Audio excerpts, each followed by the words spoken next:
The clown in the window. It was a chilly fall evening when Amber and her younger brother Ethan arrived at their new home. They had recently moved to a small, quiet town in the middle of nowhere. Their parents had decided the change would be good for them. Far from the bustle of the city, away from distractions. The air felt fresher here, the silence deeper, but something about the isolation gnawed at Amber's nerves. The house was old, a large Victorian that creaked and groaned at night. The kind of place that looked beautiful from a distance, but up close, you noticed all the imperfections. Cracked windows, peeling paint, and overgrown ivy crawling up the walls. It was as if the house had been forgotten by time itself. The very structure seemed to be sighing under the weight of its history. Amber and Ethan lugged boxes inside, their footsteps echoing against the wooden floors. "It'll be okay," Amber whispered to her brother, trying to reassure him, even though she wasn't entirely sure she believed it. "This is our new start." They began unpacking, moving into their new rooms. Amber's was at the far end of the house, near the attic stairs. As she worked, she noticed that the light seemed to flicker occasionally, like it was struggling to stay on. Every time the bulb dimmed, a cold draft would rush past her, even though the windows were closed. She chalked it up to the old house's quirks, but couldn't shake the feeling that something was watching her.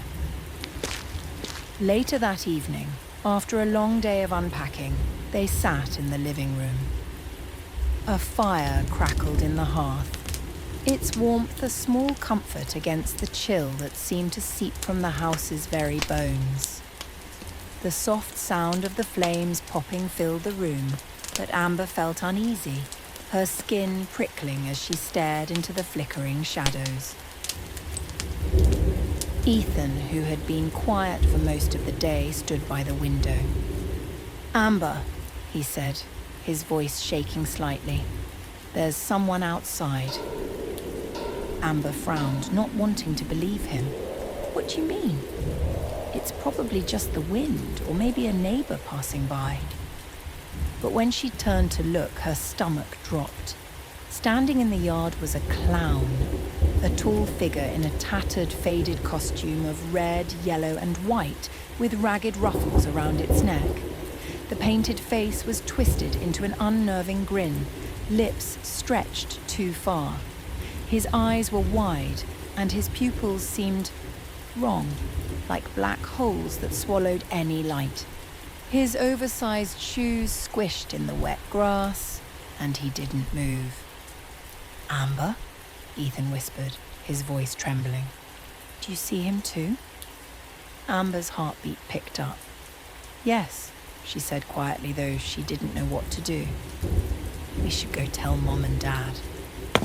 But when she turned to call for her parents, the house was silent. There was no answer from upstairs. She stared back at the window. The clown hadn't moved. The silence in the house was suffocating, broken only by the occasional crackle from the fireplace and the soft rustling of wind outside. Amber pulled the curtains shut, but the feeling of dread didn't lift. Something was wrong. She glanced at the clock, almost midnight. The hours stretched on, each one heavier than the last. For the rest of the evening, strange sounds filled the house. A faint tapping against the window, followed by a soft, almost childlike giggle. Amber felt her nerves tighten with each passing minute, her mind racing with possibilities. She tried to focus on the TV, but the sound of the giggle echoed in her ears, closer now, and she couldn't shake the feeling that they weren't alone. The noise grew louder. Tap, tap, tap. It was coming from the living room window again. She glanced at the window, but the clown was gone. There was only darkness outside. Amber let out a breath she hadn't realized she was holding. "It's just the wind," she muttered. but her voice lacked conviction. "We'll be fine." Later that night, after a restless sleep, Amber was woken by a loud crash. She sat up in bed, her heart racing, her breath shallow. The house was silent now, but the unsettling feeling remained. She glanced at the clock, 2:34 a.m., then the giggle, closer now as if it was inside the house. The floorboards creaked outside her door. Creak, creak, creak. Amber's heart began to pound in her chest. Slowly she rose and crept to the hallway. Her footsteps were muffled against the old carpet, but she still felt like she was being followed. The giggling continued just out of reach. She reached the stairs, her breath catching in her throat when she saw something move at the bottom. There, in the dark corner of the entryway, stood the clown again. This time, he wasn't just standing. His head turned slowly, too slowly, until his eyes locked with hers. The grin stretched even wider. The sound of his breath, a low wheezing, filled the air. Amber gasped, stumbling backward. The clown's mouth opened, and for the first time, she noticed that his teeth weren't normal. Jagged, sharp, like knives waiting to tear. The sound of footsteps echoed on the stairs, heavier now. Amber spun around to see her parents, but what stood behind them wasn't her mom and dad. Their eyes were hollow, empty black pits, like the clown's eyes. Their skin was pale and stretched too thin, like they hadn't eaten in weeks. "Amber," they whispered in unison, their voices low and distorted. "Come to us."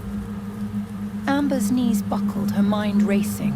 This wasn't real. This couldn't be real.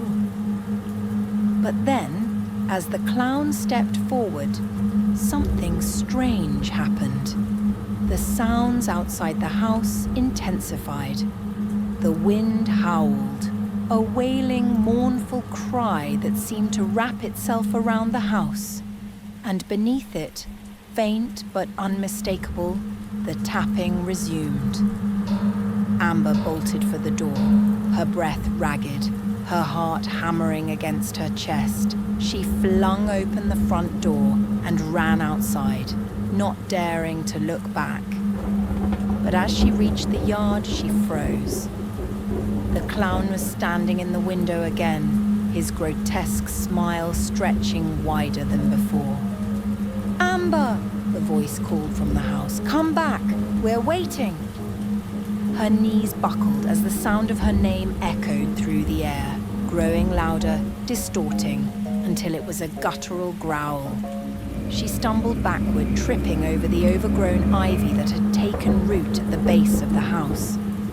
The clown's giggle was the last thing she heard before everything went silent. The wind stopped. The house fell still. The next morning, when the authorities arrived, there was no sign of Amber or her family. The house stood empty, as though no one had ever lived there. But locals say they sometimes see the clown standing in the window staring at anyone who dares to come near. And if you listen closely, they say you can still hear it, the sound of tapping. Tap, tap, tap.